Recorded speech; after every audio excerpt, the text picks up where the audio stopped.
Alhamdulillahi Rabbil Alamin. Salatu wassalamu ala asyrafil anbiya wal mursalin Sayyidina wa maulana Muhammadin wa ala alihi wa sahbihi ajma'in. Amma ba'd. Alhamdulillah Jemaah subuh yang Allah muliakan, kita bersyukur pada Allah Subhanahu wa taala. Allah memberikan kita nikmat untuk bisa bertemu dalam aktivitas yang luar biasa, aktivitas sholat subuh berjamaah. Mudah-mudahan sampai akhir hayat kita bisa kita jaga aktivitasnya. Dan ngaji kita pada kesempatan kali ini, kita akan tadabbur satu di antara ayat Quran, surat Al-Baqarah ayat 177.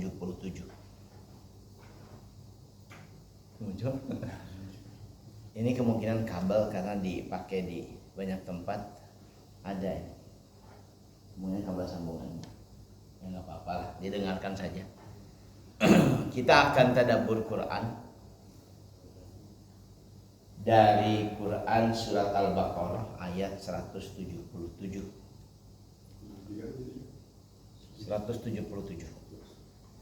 Dan kalau menggunakan tema ngaji kita, temanya renungan untuk memahami tentang umat akhir zaman. Karena saya baca satu tulisan dalam bahasa Arab tentang umat akhir zaman. Tidak saja tentang bagaimana umat Islam dijanjikan akan mengalami kebangkitan di abad ini, abad ke-15 Hijriah. Bukan ini kayak ini jalan soal. Adalah jalan saja. Memang jadi kagok. Sudah muncul. Tapi juga tulisan itu menjelaskan tentang betapa menakutkannya konstelasi politik di dunia. Saya kutipkan beberapa penjelasan dalam tulisan itu. Yang pertama, Bapak bisa membayangkan Amerika yang sangat concern terhadap hak asasi manusia justru dalam 30 tahun terakhir ini menjadi aktor utama dalam penghancuran kemanusiaan, mobil khusus di Timur Tengah. Itu ratusan ribu umat Islam terutama di Timur Tengah yang menderita karena kebijakan double standar Amerika. Kalau lihat polling pendapat tentang pilpres di Amerika, kemungkinan pemenang pilpresnya itu menurut polling pendapat terbaru itu Donald Trump. Orang yang demikian rasis, membenci Islam, dan juga kebijakannya demikian membahayakan. Dalam istilah pendekatan itu ya, membahayakan demokrasi, hak asasi manusia dan sebagainya. Kalau kemudian juga melihat konstelasi di Timur Tengah, Israel itu sudah meminta izin kepada Amerika untuk menyerang Iran. Dan Amerika sudah mengizinkan dengan catatan jangan menyerang fasilitas nuklir. Itu kemungkinan besar, Pak. Kalau besok lusa kemudian Israel menyerang Iran, eskalasi perang itu akan melebar luar biasa. Karena Iran pasti akan dibantu oleh Rusia, oleh Cina, dan lain sebagainya. Jangan-jangan perang dunia yang ditakutkan oleh kita itu disebut perang dunia ketiga, boleh jadi besok lusa akan terwujud dalam kenyataan. Nauzubillah min dzalik. Di banyak negara di dunia, entah kenapa sekarang sedang ada tren dipimpin oleh orang-orang yang tiran, rezim yang korup dan lain sebagainya. Jadi bukan cuma kasus yang sering dikhawatirkan di Indonesia.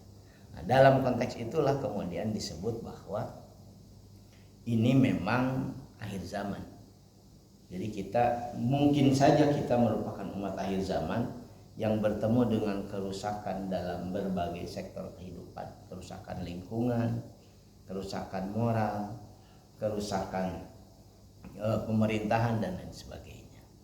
Nah, ayat ini ajakan untuk merenung dalam Al-Quran, dalam juga beberapa kitab tafsir yang saya baca.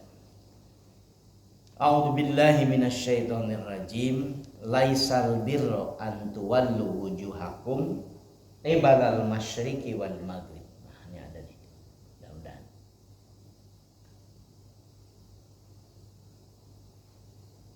Alhamdulillah.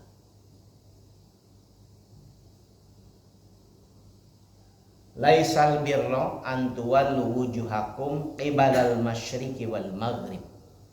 Walakinnal birra man amana billahi wal yaumil akhir wal malaikati wal kitabi wan nabiyyina wa atal mala ala hubbihi dzawil qurba wal yatama wal masakini wa ibnas sabil wassailina wa fir riqab wa aqamas shalah wa ataz zakah wal mufuna bi ahdihim idza ahadu wassabirina fil ba'sa'i wad dharra wa hinal ba's ulaika alladzina shadaqu wa ulaika humul muttaqun. Ayat ini yang akan kita elaborasi, kita tadabburi. Allah Subhanahu wa taala lewat lisan Nabi sallallahu alaihi wasallam menyampaikan dalam ayat ini kebaikan yang sejati itu laisal birr, bukanlah dengan menghadapkan wajahmu ke arah timur dan barat saja. Yang dimaksud salam. Simbol kebaikan secara umum dalam kalangan masyarakat muslim adalah ketika orang melaksanakan sholat. Tentu kita bersyukur dengan fenomena makin banyak orang yang tersadarkan untuk mau melaksanakan sholat, terutama di masjid secara berjamaah. Itu kan menambah kekuatan sekaligus juga menambah keyakinan. Tetapi dalam ayat ini bukan saja kebaikan itu, menjadi orang baik itu dengan melaksanakan salat menghadapkan wajah ke timur dan ke barat. Dari kita kan ke barat, di wilayah timur, dari wilayah barat tentu ke arah timur dan sebagainya. Walakinnal birra, tetapi kebaikan yang sejati itu man amana billah wal yaumil akhir, adalah beriman kepada Allah dan hari akhir. Ini basis keimanan yang paling mendasar. Nanti bapak-bapak akan sering bertemu hadis Nabi menyebutkan mangkana yu'minu billah wal yaumil akhir dalam berbagai konteks. Karena dua hal ini adalah basis paling dasar, paling kokoh keyakinan kepada Allah dan kepada hari akhir. Wal malaikati, kepada para malaikatnya, wal kitabi, kepada kitab-kitabnya, wan nabiyina, kepada para nabi, wa atal mala ala hubbihi, dan memberikan harta yang dicintai, dikumpulkan susah payah dengan cara yang baik, dengan cara yang halal, dan sudah terkumpul kemudian diberikan sebagian harta yang dicintai itu dzawil kurba, kepada kerabat, wal yatama, kepada anak-anak yatim, wal masakin, kepada orang-orang miskin, wa ibnas sabil, dan kepada orang yang kesulitan di perjalanan, wassailina, kepada orang-orang yang meminta karena mereka tidak berpunya, wa fir riqab, dan kepada orang-orang yang untuk membebaskan perbudakan, wa aqamas shalah, dan tetap mendirikan salat, wa ataz zakah, dan mengeluarkan zakat, wal mufuna bi ahdihim idza ahadu, menepati janji mereka jika mereka berjanji, wassabirina fil ba'sa, bersabar dalam kesulitan, waddarra, dalam dorro itu dengan baksa sebetulnya sama maknanya, hanya dorro levelnya lebih berat. Kita ketemu istilah doruro, level dimana hidup tidak normal. Jadi bersabar ketika kesulitan dan ketika dalam keadaan sangat-sangat sulit. Wahinal ba's, juga dalam kondisi ini, maknanya wahinal ba's itu dalam kondisi perang, di mana kehidupan menjadi demikian tidak normal. Ulaika alladzina shadaqu, mereka itulah yang benar-benar melakukan kebaikan atau kebaikan yang sesungguhnya. Wa ulaika humul muttaqun, dan mereka adalah orang-orang yang benar-benar bertakwa. Jemaah subuh yang Allah muliakan, lewat ayat ini banyak sekali implikasinya. Implikasi tauhid, implikasi hukum, implikasi fikih, dan tentu implikasi akhlak. Implikasi tauhidnya nanti bisa ketemu banyak ayat Quran tentang keimanan kepada Allah dan hari akhir itu. Ternyata itulah kesamaan kita orang Islam dengan keyakinan-keyakinan lain yang sebelumnya oleh Allah Subhanahu wa taala juga diberikan semacam legalitas bahwa itu kebenaran yang benar, bukan kebenaran yang main-main dan sebagainya. Karena itu kita ketemu ayat yang seringkali kan sulit dipahami. Ada ayat yang menyebutkan misalkan sungguhnya orang-orang innal ladzina hadu wan nasara, orang-orang Yahudi, orang-orang Nasrani, orang-orang Majusi, di situ sebutnya wasobiin, dengan orang-orang Muslim yang beriman kepada Allah, beriman pada hari akhir, nanti tambahannya dan beramal soleh. Sehingga kebenaran orang-orang Yahudi, kebenaran orang-orang Nasrani, kebenaran orang-orang Majusi dan orang Islam bertemu dalam basis akidah yang sama, yaitu percaya kepada Allah, percaya kepada hari akhir, dan kemudian melakukan aktivitas kebaikan. Karena ada ayat yang dianggap oleh sebagian orang sebagai ayat pluralisme karena memberikan mengkonfirmasi sebagai bagian dari kebenaran. Ketemunya di sini. Ini implikasi akidah. Selama orang masih percaya kepada Allah, percaya pada hari akhir, ditambahi dengan beramal soleh, sebetulnya dia memiliki kesamaan dari aspek teologi dengan Islam sebagai keyakinan paripurna. Ini yang pertama. Artinya boleh jadi banyak orang yang sholat, mungkin juga dia mengeluarkan zakat, atributnya juga atributnya sebagai seorang muslim, tetapi tidak memiliki keyakinan kepada Allah dan hari akhir. Ini masalah besar. Sekarang soalnya kita menyaksikan seolah-olah banyak orang yang makin lama makin tidak percaya akhirat. Walaupun dia ngaji, walaupun juga dia dianggap sebagai orang muslim, percaya akhirat. Coba kalau percaya akhirat, kemungkinan besar ya kalau percaya akhirat dia nggak akan korupsi misalkan. Kok bisa tidak percaya akhirat? Dari aktivitasnya, dari perilakunya, seolah-olah menunjukkan bahwa dia tidak punya kepercayaan pada akhirat. Percayaan pada akhirat itu bapak-bapak, mungkin bagi bapak-bapak tidak terlalu mendesak karena sudah punya keyakinan. Andai kata kepercayaan pada akhirat itu tidak ada, maka hidup itu menjadi demikian tidak pasti. Bayangkan orang-orang yang berbuat baik dalam kehidupan di dunia, menjaga dirinya, tidak melakukan kezaliman, tetap setia pada aktivitas-aktivitas kebaikan, tapi kemudian tidak ada sementara orang sekitarnya melakukan keburukan dan lain sebagainya, tapi kemudian lolos saja dari jerat hukum dan lain sebagainya. Kalau tidak ada kepercayaan pada akhirat, kemungkinan orang-orang baik itu akan menjadi frustrasi.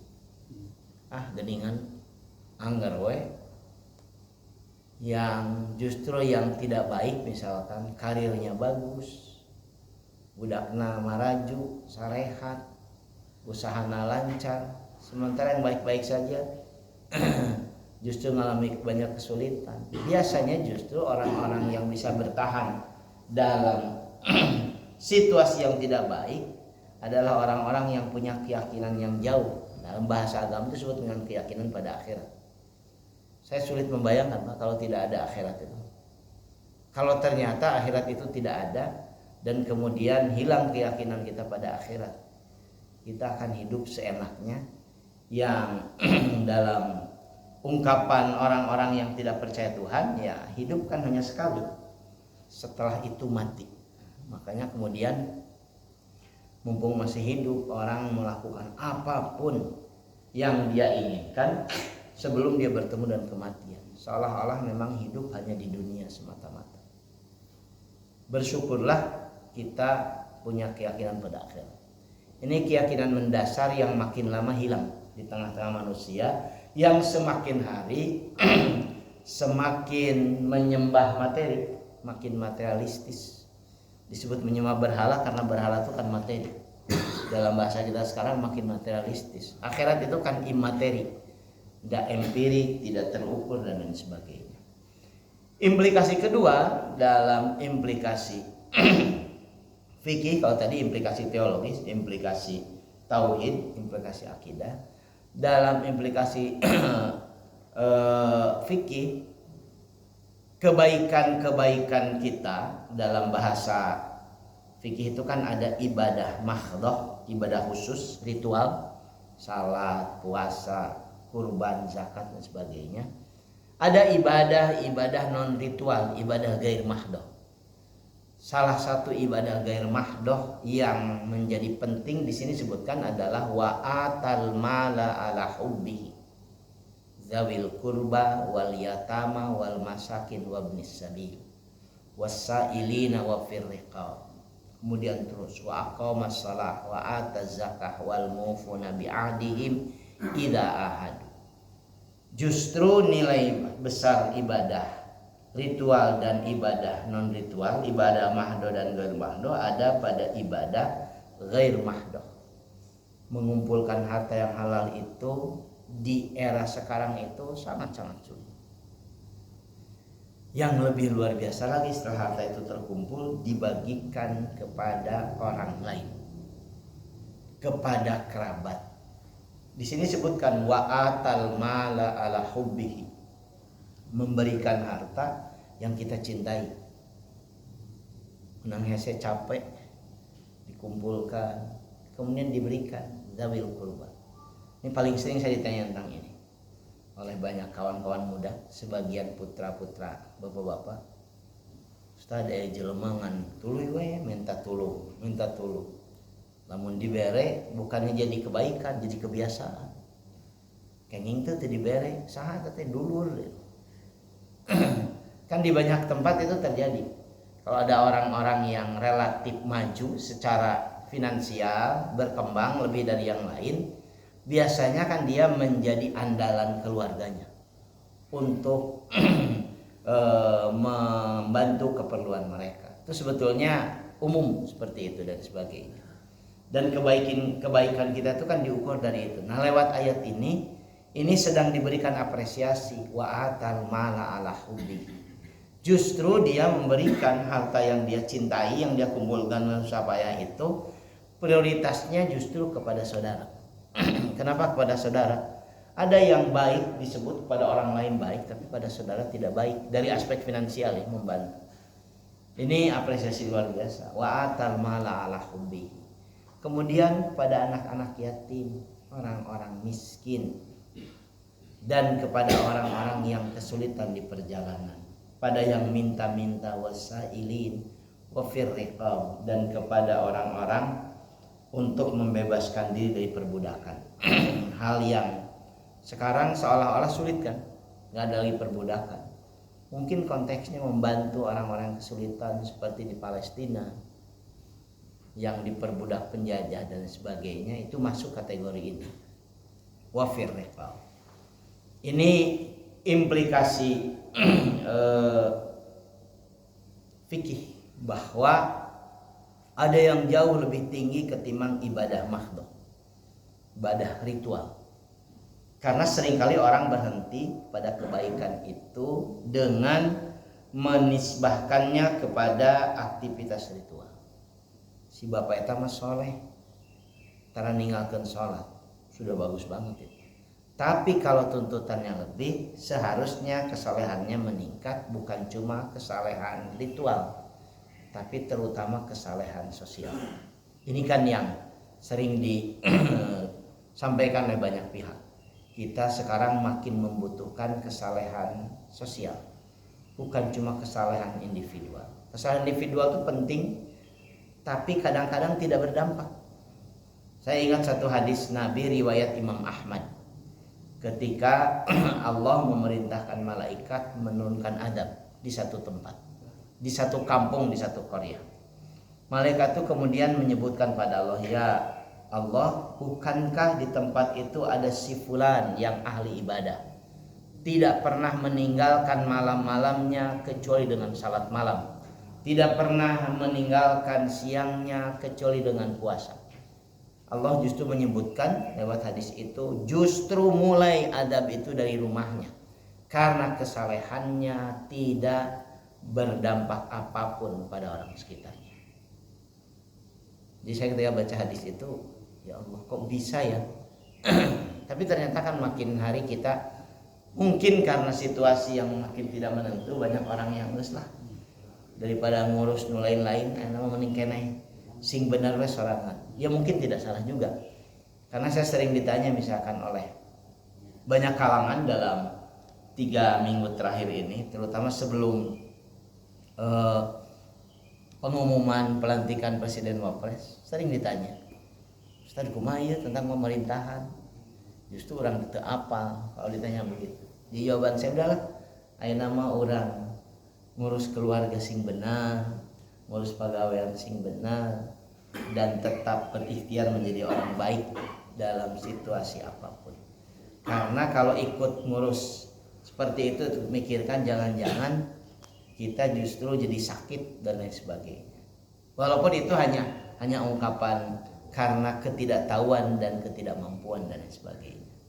Tapi ketika membaca hadis tadi, seingat saya riwayat Imam Ahmad dari sahabat dari sahabat Mu'adz bin Jabal, kalau salah Abu Musa al-Asy'ari, di mana Allah justru memerintahkan dimulainya adab, kerusakan, kehancuran itu dari rumah seseorang yang demikian saleh secara individual, karena tidak berdampak. Yang ketiga, implikasi ketiga ada implikasi akhlak, perilaku. Orang yang baik itu orang yang bisa menepati janji ketika berjanji. Wal mufuna bi'ahdihim idza ahadu. Mereka yang menepati janjinya ketika berjanji. Kenapa ada kata idza ahadu ketika berjanji? Artinya janji itu sudah dilontarkan kepada orang lain sehingga ditunggu realisasinya. Kalau kira-kira sulit untuk menepati janjinya, ya jangan berjanji. Dalam banyak hal, janji kampanye, janji apa sajalah dan sebagainya. Maka ukuran kebaikan yang benar itu, kebaikan yang sempurna, yang sejati itu ketika bisa menepati janji yang sudah disampaikan. Kemudian bisa bersabar dalam kondisi yang sangat sulit. Sabar itu kan mudah diucapkan, tapi ketika dilakukan, luar biasa. Bisa bersabar dalam kondisi yang sulit. Ini kan sabar yang dipaksa oleh keadaan. Ada banyak level kesabaran. Seingat saya pernah berkali-kali saya sampaikan.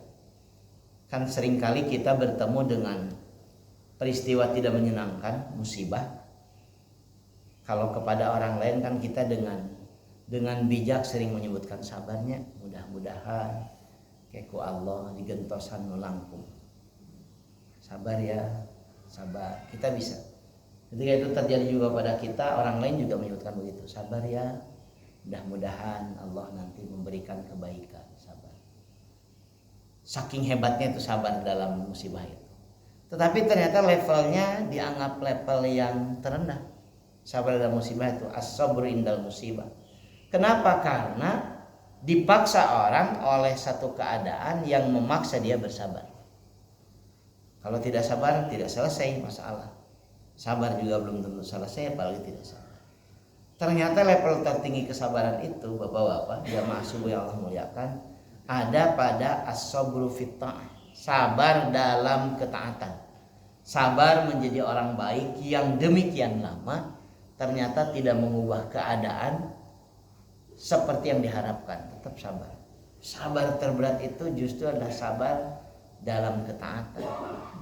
Berumah tangga itu kan bisa puluhan tahun dan lain sebagainya, sabar, tidak tergoda untuk melakukan hal-hal yang buruk. Itu luar biasa. Karena itu orang-orang yang punya kesabaran dalam berbagai situasi, dalam ayat ini disebut ulaikal ladzina shadaqu. Mereka itulah yang benar-benar kebaikannya. Wa ulaika humul muttaqun. Mereka itulah orang-orang yang bertakwa sesungguhnya. Jadi takwa sesungguhnya ada pada 3 implikasi ini. Jamaah subuh yang Allah muliakan, saya lanjutkan dengan inilah fenomena yang akan terjadi di akhir zaman. Kita belajar dari al-ghuraba, orang-orang aneh. Dari kata gharib, gharib itu kan asing, aneh, tidak umum dan sebagainya. Satu waktu ini banyak hadis tentang al-ghuraba. Nabi menyampaikan innal islama bada'a ghariban wa sayaudu ghariban kama bada'a fatuba lil ghuraba. Ini salah nulisnya ini. Harusnya tok jadi itu. Fatuba lil ghuraba. Sesungguhnya Islam itu awalnya adalah aneh. Wa sayaudu ghariban, dan kemudian nanti dia akan kembali dianggap aneh. Kama bada, seperti permulaannya. Fatuba lil ghuraba, karena itu berbahagialah, beruntunglah orang-orang yang aneh. Siapa orang-orang aneh itu? Banyak penjelasan. Tapi dalam hadis yang lain Nabi menyebutkan ya'ti 'alan nasi zamanun as-sabiru fihim 'ala dinihi kal qabidi 'alal jamri. Hadis populer ini. Nanti satu masa akan datang kepada umatku, kepada manusia, di mana orang yang memegang teguh agamanya demikian sulit seperti menggenggam bara api. Bara api itu kan dipegang panas, membakar. Dilepaskan juga akan membakar apa yang ada di sekitarnya. Jadi sangat-sangat dilematis. Jadi orang muslim yang baik, tapi mungkin jadi komunitasnya, bergaulnya jadi berbeda, tampilan jadi berbeda, gaya hidup jadi berbeda dan lain sebagainya, sehingga dianggap aneh oleh orang lain.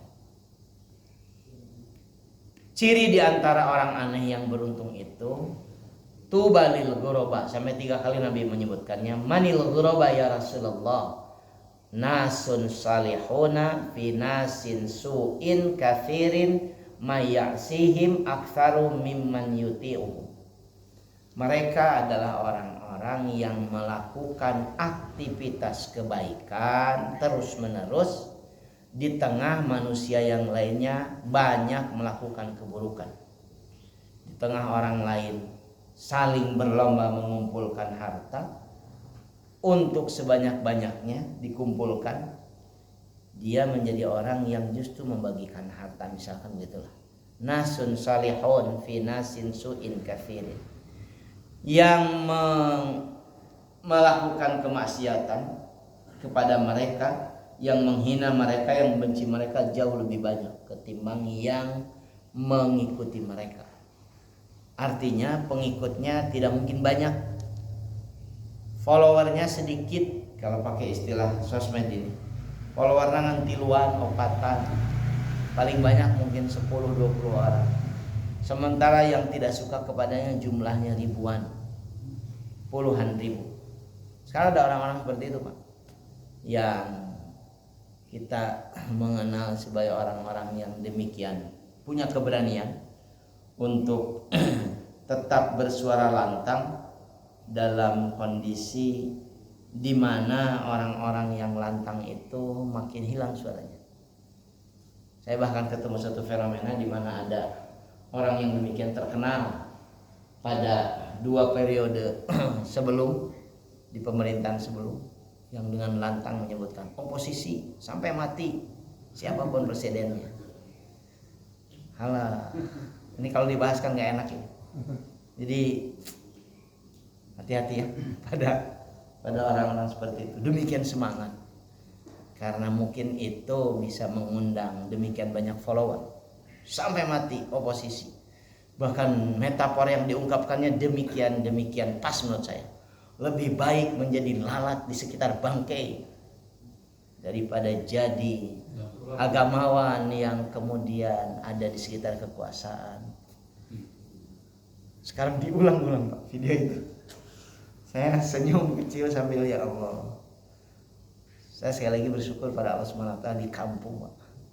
Tidak terlalu banyak seperti itu ada di sekitar. Beda menuju di kota yang begitu dekat. Di kampung tuh ya nggak terlalu banyak lah hal seperti itu. Paling orang nanya, Ustadz nyungkeun doa bade ke kampung. Paling Ustadz nyungkeun doa. Yang paling berat itu kan Ustadz kayak bade milih saha gitu ya. Kalau di kampung tuh Ustadz tuh ditanya begitu. Milih wae ditanya dan sebagainya. Ini fenomena akhir zaman. Karena itu bersyukurlah jadi orang-orang yang aneh. Paling tidak dipandang aneh karena konsisten, nasun salihun. Salihun di sini kan maknanya orang-orang yang tetap melakukan kebaikan. Di tengah mayoritas orang melakukan keburukan. Mayoritas orang melakukan keburukan. Bukankah di tengah orang-orang yang tidak sholat, tidak ngaji, orang yang sholat dan ngaji jadi aneh? Itu dialami oleh sebagian putra bapak-bapak. Era rek sholat teh dawa baturan teu sarolat. Sehingga untuk itu teh cari alasan sekedurnya balik heula pada rek sholat, enggak nyaman dia. Waduh waktu sholat. Di tengah orang-orang yang pintar baca Quran, apalagi hafal Quran, orang yang tidak bisa ngaji itu kan aneh. Jadi ini masalahnya ada di masalah komunitas. Karena itu ikhtiarkan bapak-bapak, kita berkomunitas dengan orang-orang baik. Berkomunitas dengan orang baik. Saya pada kawan-kawan muda itu terutama gitu. Paksakan komunitas yang akrab itu komunitas yang baik. Yang bisa mendorong kita untuk kemudian melakukan kebaikan. Di tengah komunitas yang menganggap perselingkuhan itu adalah pengalaman sensasional, orang-orang yang setia dengan keluarganya itu kan dianggap sebagai konservatif kuno. Ai maneh, wah dinamika pisan hirup teh. Saya sering ditanya yang begitu. Luar biasa. Artinya boleh jadi kita memang umat akhir zaman yang dianggap aneh oleh banyak orang kalau konsisten pada kebaikan. Yang juga disampaikan oleh Nabi, al-qarraruna bidinihim ya ba'athahumullahu yaumal qiyamati ma Isa bin Maryam.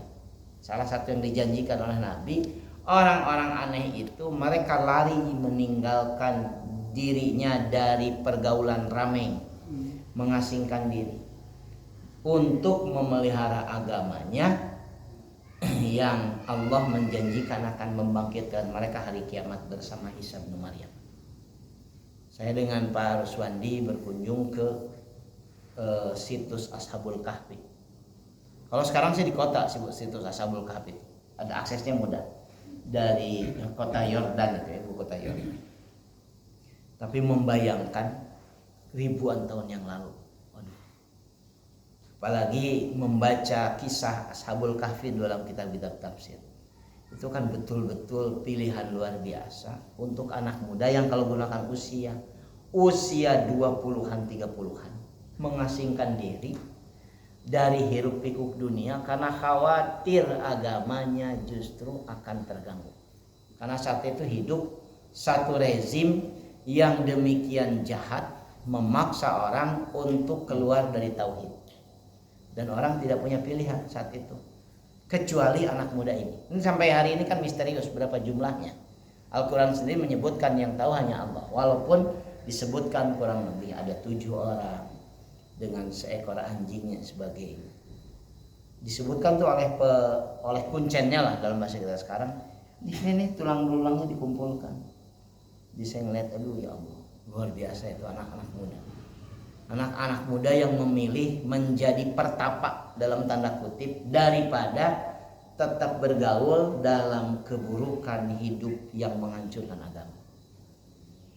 Ada orang-orang tertentu Pak, anak-anak muda yang saleh luar biasa di tengah hiruk pikuk kehidupan seperti sekarang. Mereka bisa menjaga dirinya untuk tetap melakukan kebaikan di tengah demikian maraknya keburukan. Aneh coba teroge. Aneh abdi moga budak mung sia kitu. Soleh teuing. Ada bapak-bapak yang menganggap terlalu soleh. Karunya jadi tegaul. Kan ungkapan yang terjadi itu demikian tidak bisa kita pahami dan sebagainya. Di antara ciri orang aneh adalah ya tadi bisa mengasingkan diri. Mungkin konteks sekarang ya mungkin ya Bapak, di tengah sibuknya orang kasak kusuk dan lain sebagainya, justru bapak-bapak bisa meluangkan waktu untuk lari dari keramaian itu ke masjid, salat, munajat, baca Quran. Dalam bahasa yang bagus tuh tafakur, merenung. Di masjid we. Daripada riut, di dia ngomong musuk, di itu ngomong judi online, di dia ngomong geus. Ini luar biasa nih kalau bisa dilakukan. Saya sedang ketemu dengan orang-orang seperti ini dalam skala kecil. Yang Ustaz abdi mah ti bumi ke masjid we aktivitas teh. Ti bumi ka masjid unggul mah teu rame Pak. Da teu rame abdi na mah hirup mah ripuh jeung nu rame wae teh. Ya. Dari rumah ke masjid, dari rumah ke masjid. Bahkan sekarang kan beberapa tempat kerja itu hampir dipastikan ada musola, ada masjid. Di mal-mal besar saja itu ada musola, ada masjid. Salah satunya mungkin tadi ya, supaya jadi tempat di mana kita bisa rehat sejenak dari kesibukan materi yang terus-menerus tanpa berhenti 24 jam. Rehat sejenak ke masjid. Dulu orang sampai lari dulu ke gunung, ke hutan, menyepi dan lain sebagainya. Supaya dia bisa selamat dengan agamanya. Dan Allah menjanjikan mereka yang akan dibangkitkan di hari kiamat bersama Isa bin Maryam. Artinya jadi sangat istimewa. Yang terakhir, jamaah subuh yang Allah muliakan. Ada hadis sahih yang menyebutkan tadi, ini yang tadi diikuti.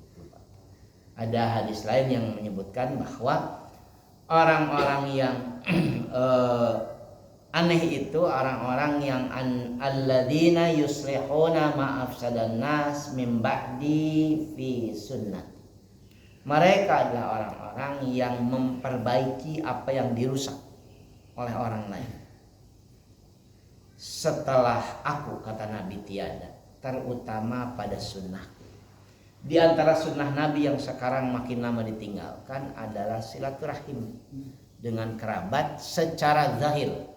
Ketemu.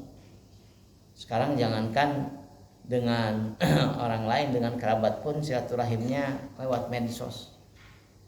Karena itu kan kita ketemu fenomena silaturahim di medsos, minta maaf, mohon maaf lahir batin ya dan sebagainya. Cukup kirim ya. Orang jauh ribet dan sebagainya. Itu teh sunnah Nabi Pak. Salah satu yang membahagiakan orang tua kita kalau orang tua kita sudah tiada di alam barzakh, kata Nabi SAW adalah menyambungkan silaturahim yang dulu dijalin oleh orang tua kita. Saya kesulitan waktu ini beberapa, tapi di dalam aktivitas harian saya paksakan kalau pas mampir ke sini ada teman ayah saya mampir hadinya. Walaupun cuma sekedar mungkin 10 menit ngobrol, nanyakan sudah sepuh sekali. Itu menurut hadis Nabi adalah hal yang membahagiakan orang tua kita dalam barzakh. Ketika kita menyambungkan silaturahim, ketemu kawan-kawannya yang dulu akrab dan lain sebagainya. Sekarang kan banyak orang yang tidak melakukan itu. Mungkin salah satunya itu yang rusak. Silaturahim secara zahir itu rusak. Muwajahah dan lain sebagainya itu kan rusak. Karena bisa zooming zooming lah. Bahkan fenomena silaturahim zooming itu kan menjadi tren gitu.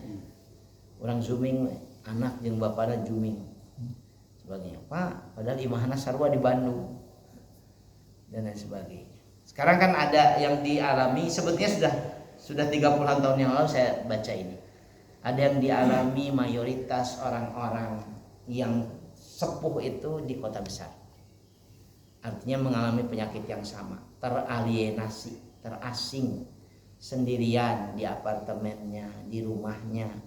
Padahal dia punya anak, punya menantu, punya cucu yang hidup di kota yang sama. Tapi kesulitan waktu untuk diluangkan bertemu. Karena dianggap tidak lagi relevan, tidak efisien, tidak efektif.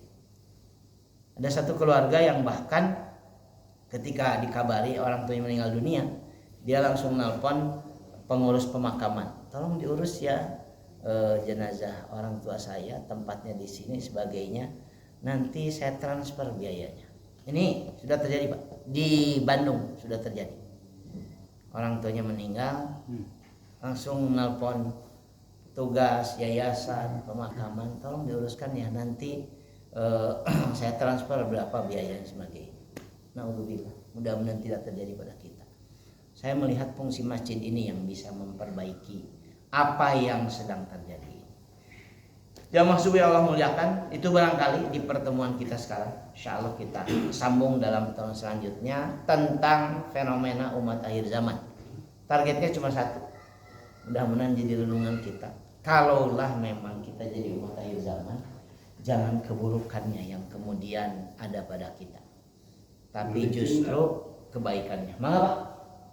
Ada waktu sebentar. Ya, sebentar aja ya. Kalau berbicara masalah akhirat ini dan korelasinya dengan surga dan neraka. Ya, mungkin orang mempunyai bemper nih adanya hadis Nabi terkait dengan Sayyidul Istighfar. Nah, ini kan satu hal yang perlu disandingkan supaya bahasanya lebih lengkap. Terima kasih. Tentu kalau dihubungkan, hubungannya demikian erat ya dengan Sayyidul Istighfar. Karena hafal kehidupan demikian buruk di sekitar, perilaku manusia sudah bergeser, sudah mengalami degradasi, menjadi demikian banyak keburukan dan sebagainya.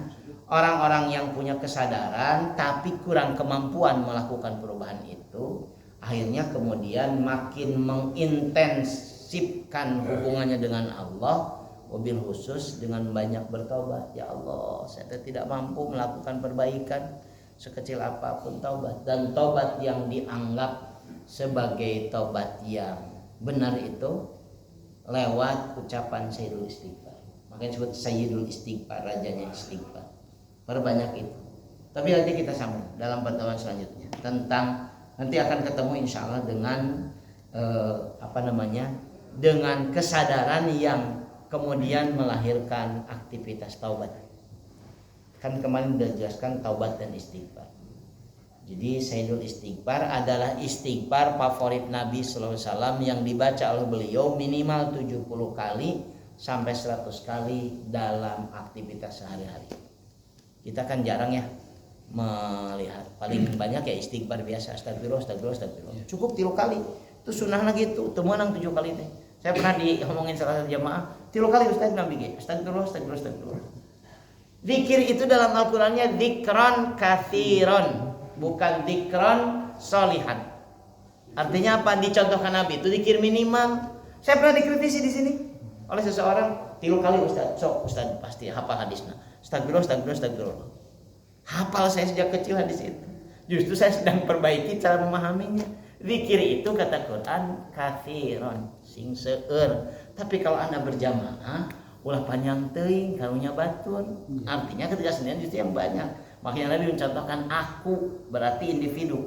Aku paling tidak 100 kali melafalkan istighfar. Sana istighfar, astagfirullah, astagfirullah, astagfirullah. Jabangan 3 kali jiwa pondok, jiwa bari luak lieu. Tidak jelas mana astagfirullah, astagfirullah, astagfirullah besar. Langsung ke keluar udud misalkan. Mudah-mudahan manfaat. Insyaallah kita sambung dalam pertemuan selanjutnya. Subhanakallahumma wa bihamdika asyhadu an la ilaha illa anta astaghfiruka wa atubu ilaik. Assalamualaikum warahmatullahi wabarakatuh.